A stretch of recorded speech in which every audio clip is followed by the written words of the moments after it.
Buenos días para todos. Bienvenidos a nuestro podcast donde realizaremos un análisis del desarrollo educativo desde la colonia en Latinoamérica hasta nuestros tiempos para comprender las fortalezas y limitaciones de la dinámica de la praxis pedagógica en Colombia. Mi nombre es Mónica Zamora, docente de matemáticas y especialista en desarrollo integral en infancia y adolescencia. Y mis compañeros son la docente de Biología y Química, Fanny Riveros Vaquero, que se ha desempeñado en bachillerato y primaria, y el docente de Informática, Franklin Leonardo Pineda. Buenos días, compañeros y a todos. Mónica, gracias por la presentación. Para comenzar, es importante considerar que la historia, además de ser un compendio de narraciones que entretienen al lector, también permiten ver los errores del pasado, para no repetirlos, o los aciertos para favorecerlos, en un mundo altamente cambiante, que está mediado por los conflictos, intereses sociales y disputas por el poder.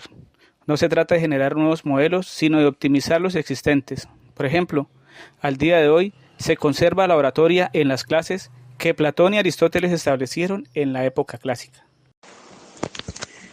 Buenos días a todos.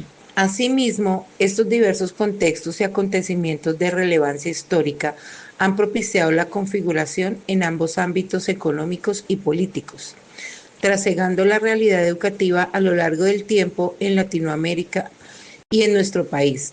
Como resultado de esto son las afectaciones al campo educativo dentro de su desarrollo y evolución.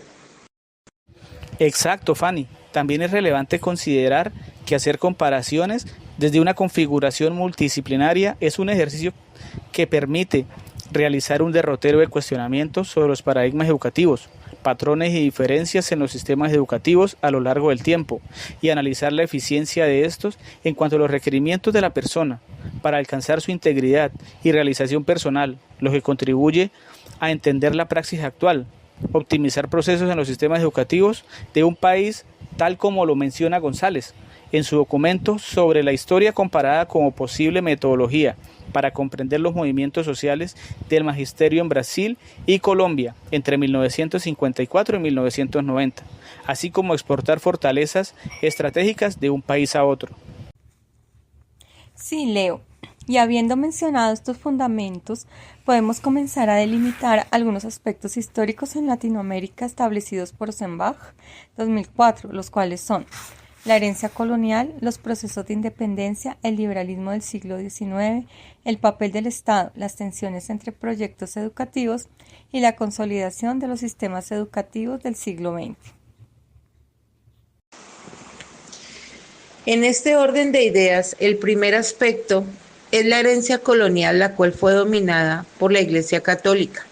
Durante la colonización española y portuguesa, la evangelización y la formación de élites criollas tuvo como propósito la transmisión de la fe y del orden social impuesto para sostener la jerarquía de la corona. Universidades como la de San Marcos en Perú, 1551, reflejaban una estructura centrada en la escolástica. En nuestro país aparecen las congregaciones dominicos y jesuitas cuya intención específica era extender el cristianismo utilizando la enseñanza como punto de partida para ejercer dominio y control por medio de la pedagogía evangelizadora en la educación.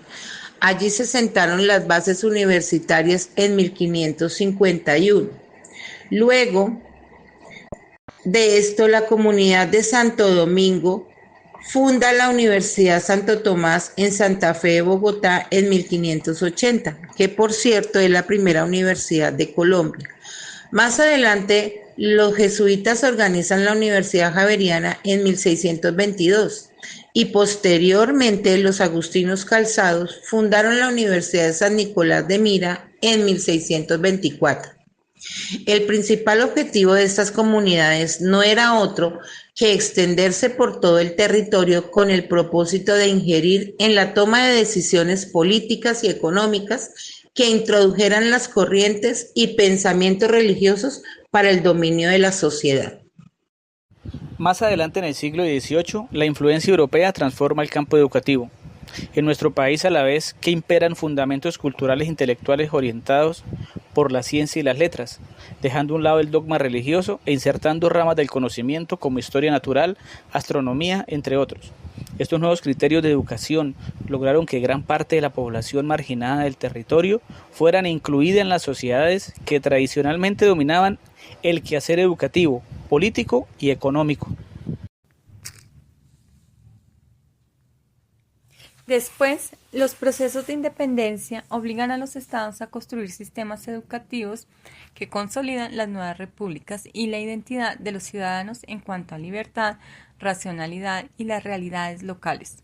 Y es en el siglo XIX que comienza la tendencia desarrollista, la modernización y corrientes positivistas, donde surge la idea de la educación como derecho y deber del Estado, y se impulsa la educación pública, laica y obligatoria como base del progreso nacional, lo cual fue liderado por el liberalismo. Paralelo a esto, aparecen las normales como instituciones formativas de docentes de primera infancia y primaria, así como la generación de normativas del sistema educativo nacional, como la Ley 115, y paralelamente se validan los modelos americanos y europeos en nuestro país. Sin embargo, se observó exclusión de las poblaciones indígenas y rurales, lo cual evidenció desigualdad. Muy acertada tu opinión, Mónica, muchas gracias. Y fue luego, a mediados del siglo XX, que las pedagogías críticas dieron su comienzo con educadores como Paulo Freire, que buscaba la participación activa de los oprimidos. Aquí no podemos olvidar su frase: enseñar no es transferir conocimiento, sino crear las posibilidades para su producción o construcción.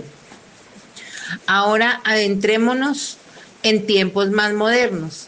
Es relevante mencionar la visión pragmática de la educación que estableció el pragmático filósofo Dewey, de procedencia norteamericana, fomentando el aprendizaje reflexivo y activo. En otras palabras, el estudiante debe apropiarse del conocimiento y verlo como una herramienta para la vida y no como la memorización de temas para alcanzar un título. Él afirmó que la educación no es preparación para la vida, la educación es la vida misma. Otras frases importantes que no podemos olvidar del siglo XX, mencionadas por diferentes pedagogos y que muestran cómo la educación toma una perspectiva desde y para la sociedad de forma crítica, son: la educación desde el comienzo de la vida podría realmente cambiar el presente y el futuro de la sociedad, por María Montessori. El conocimiento no es una copia de la realidad. Saber es siempre un proceso de construcción, por Jean Piaget. Lo que un niño puede hacer hoy con ayuda, será capaz de hacerlo por sí mismo mañana, por Lev Vygotsky. Es verdad, Fanny. Luego la escuela se convierte en un instrumento para consolidar el poder estatal y el idioma, pero aún faltan estrategias que garantizarán la equidad y la eficiencia. Y ahora viene un tema interesante en donde se generan tensiones y contradicciones, tales como inclusión versus exclusión, educación popular o elitista, control estatal y autonomía local, y en cuanto a proyectos educativos se observan luchas, por ejemplo, religiosos versus laicos, autoritarios versus democráticos y técnicos versus humanistas. Visto de otra manera, se puede ver la competencia o juegos de poder que se evidencian hasta nuestros días. Adicionalmente, se da la consolidación de las instituciones, definiéndose los niveles educativos, los roles docentes, las estructuras administrativas y los currículos. Es verdad, Mónica, y a finales del siglo XX, otro de los temas en los que se ha hecho mucho hincapié es dar respuesta a los desafíos relacionados con la globalización, para lo cual los países latinoamericanos han tenido que adaptarse a las tecnologías, buscando encajar en las nuevas tendencias laborales. Pero el aprendizaje de otros lenguajes sigue siendo una barrera, lo cual genera desigualdades en cuanto a las oportunidades para estudiar, laborar en otros países que se comunican en otros idiomas. Bien, Leo. También es importante mencionar que se han generado políticas públicas para promover la inclusión, la equidad y la igualdad. Además, se empieza a trabajar el componente emocional, el cual cumple un papel importante en el desarrollo integral de los individuos. Ahora podemos mirar la pedagogía crítica en Colombia, desde la aceptación de la educación popular como ruta de la dignificación en nuestro país, orientada a las prácticas y los proyectos de nuestros contextos, convirtiéndose en construcción y comparación continua en cada uno de los escenarios en donde se opera. Por esto, la educación popular y comunitaria reagrupa la congregación social, las normas ciudadanas, los conflictos, acuerdos y la experiencia docente en los procesos de alfabetización para generar políticas educativas inclusivas. Leo, mira que asimismo, en esta dinámica educativa, las propuestas de Paulo Freire, 1967, apuntan a que la pedagogía del oprimido, pedagogía de la autonomía, pedagogía de la esperanza, pedagogía en la ciudad, pedagogía de la indignación, convocan a la reinvención y desafían los discursos y prácticas desde el lugar de actuación de cada uno de nosotros y que demandan un posicionamiento ético y político para orientar los proyectos de formación que se desarrollan. Sí, Fanny, y en base a esto la práctica docente busca de redefinir los múltiples saberes y los convierte en creadores de conocimientos, produciendo así las cualidades de la práctica pedagógica, logrando que el estudiante produzca sapiencia y sea portador de infinidad de saberes en el aula y diferentes espacios sociales en donde es posible formar procesos de evolución pedagógica. En esta medida el docente es quien se establece como arquitecto de reflexividad desde su propia práctica para cuestionar y deliberar de manera permanente. En otra parte, Julio Volvinic, en su presentación de la pobreza al florecimiento humano, hace notar que un eje central del número es la incapacidad del sistema capitalista para generar las condiciones en las que los seres humanos alcancen su desarrollo pleno e incluso para que satisfagan las necesidades básicas. Esto reafirma la concepción que podremos vivir en una sociedad en la que todos tengamos los medios suficientes para lograr el florecimiento humano. Como lo dice González, apunta que la teoría crítica resulta, ante todo, expresión necesaria del interés del oprimido y explotado dentro del medio cultural, por lo que representa una manifestación objetiva e histórica que surge de la presencia real de la carencia o el sufrimiento en la vida social. Acorde a Pérez y Gallejo, 2019, se puede observar la influencia externa en el sistema educativo de nuestro país. Sin embargo, también ha habido innovación a nivel interno. Y un ejemplo de esto es el Sistema Nacional de Aprendizaje SENA. Acorde al SENA, la perspectiva en Colombia estará fundamentada en función del cambio climático, los límites planetarios, la sustentabilidad de la biodiversidad, las hélices de innovación y la cuarta revolución industrial para la formación de ciudadanos altamente competentes, con pensamiento crítico, habilidades duras y blandas, capaces de usar herramientas tecnológicas para la administración y gestión del conocimiento, la innovación e introducción a mercados internacionales.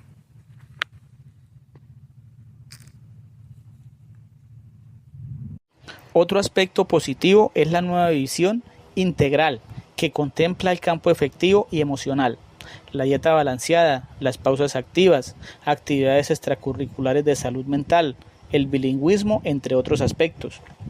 Sin embargo, se empieza a evidenciar situaciones tales como sobrecarga curricular, jornadas extensas que se quieren normalizar sin tener en cuenta un número adecuado de estudiantes por salón y la disponibilidad de recursos para que una jornada de 8 horas sea constructiva y no disruptiva al proceso educativo del estudiante, al tener dicho estudiante sentado muchas horas en un salón de clase. En estos dos puntos pienso que se debe profundizar, puesto que respecto al número de estudiantes por salón, si se llega a incrementar tratando de aumentar la cobertura del sistema educativo, por ende, esto va a reducir la calidad de los procesos de enseñanza-aprendizaje, teniendo en cuenta que estos procesos se dan mediante un diálogo bidireccional y una continua evaluación formativa, lo cual solo es posible con grupos medianos y especialmente con grupos pequeños. Escuchemos a la compañera Mónica sobre un aspecto de igual manera muy importante. Adelante, Mónica. En cuanto a la jornada única, esta puede ser constructiva si se cuenta con los recursos para que los estudiantes desarrollen habilidades en deportes, música, manualidades, además de las asignaturas que se trabajan en el salón. O de lo contrario, la permanencia de los estudiantes 8 horas sentados en un aula de clase va a incrementar los problemas de ansiedad y esto se verá reflejado en un aumento en los índices de deserción escolar.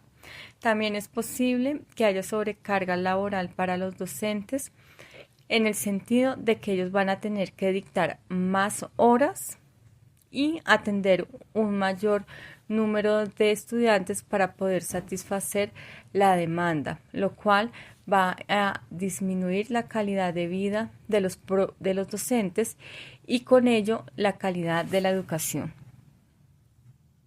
Otra problemática en Colombia es que se están nombrando profesores que no tienen la suficiente preparación académica, ya que el Ministerio de Educación le da un alto valor al arraigo del docente en el momento de ofrecer vacantes indefinidas en el sistema maestro. Y aunque hay un concurso para elegir docentes con un alto nivel profesional, también es cierto que un alto número de vacantes está siendo ofertado mediante esta plataforma. Por otro lado, la tercerización de la educación sí se sigue incrementando en los colegios de concesión y los docentes de caja de compensación. Esto puede reducir la calidad de este sector, puesto que las jornadas de los docentes son largas, los sueldos no compensan el trabajo que se realiza en el aula y por lo tanto el docente no va a tener los mismos estándares de calidad en sus clases que requieren un enfoque inclusivo, lo cual significa ofrecer un servicio de calidad a estudiantes con discapacidad para garantizar el derecho de la educación para todo consignado en el título 2 sobre los derechos, las garantías y los deberes, capítulo 2 de los derechos sociales, económicos y culturales de la Constitución Política de Colombia, artículo 67, de la siguiente manera: la educación es un derecho de la persona y un servicio público que tiene una función social. Con ello se busca el acceso al conocimiento y a la ciencia, a la técnica y a los demás bienes y valores de la cultura. Claro, Leonardo. Entonces, en este sentido, este artículo afirma que la educación es un derecho de todos, que se concibe como un matriz social y por lo tanto debe ser gratuita en instituciones estatales. Además, la Ley 115 de 1994 habla de atención a la diversidad, la equidad y el acceso para poblaciones con necesidades educativas especiales. Esto corrobora que la atención a los estudiantes con diferencia funcional es un derecho que debe garantizarse en toda institución educativa y los docentes deben capacitarse analizando los casos de forma individual. A manera de conclusión, la historia comparada nos ofrece la posibilidad de analizar constantemente los hechos que suceden a nivel pedagógico y la evolución de la misma mediada por aspectos sociales, económicos y políticos, buscando siempre que la educación esté al servicio de la sociedad y su mejoramiento de calidad de vida de nuestra generación y de las venideras. Y con esto, queridos amigos, finalizamos nuestro podcast en esta oportunidad. Esperamos que hayan disfrutado de este.